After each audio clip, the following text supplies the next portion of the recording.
بسم الله الرحمن الرحيم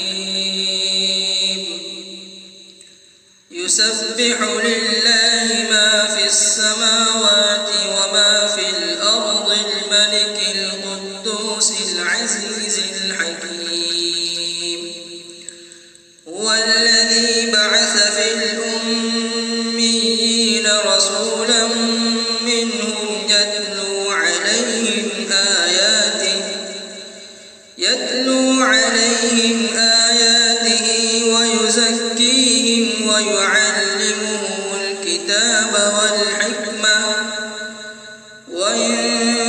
كانوا من قبل لفي ضلال مبين وآخرين منهم لما يلحقوا بهم وهو العزيز الحكيم ذلك فضل الله يؤتيه من يشاء والله ذو الفضل العظيم مثل الذين حملوا التوراة ثم لم يحملوها كمثل الحمار يحمل أسفارا بئس مثل القوم الذين كذبوا بآيات الله والله لا يهدي القوم الظالمين قل يا أيها الذين هادوا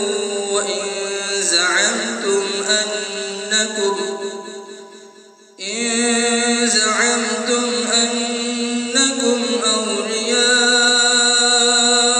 لله من دون الناس فتمنوا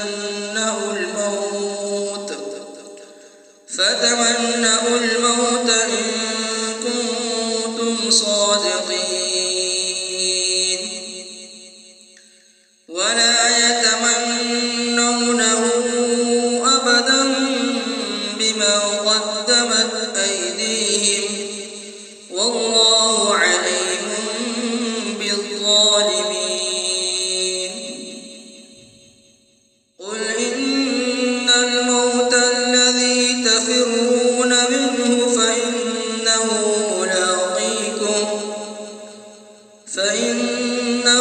ملاقيكم ثم تردون إلى عالم الغيب والشهادة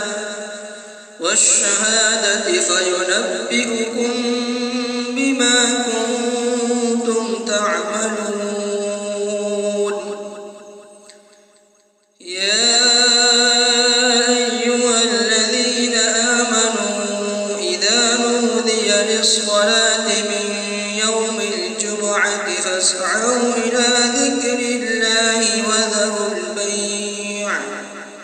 ذلكم خير لكم إن كنتم تعلمون فإذا قضيت الصلاة فانتشروا في الأرض وابتغوا من فضل الله واذكروا الله كثيرا لعلكم تفلحون وإذا رأوا تجارة أو لهوا انفضوا إليها وتركوك قائما قل ما عند الله خير من اللهو ومن التجارة والله خير الرازقين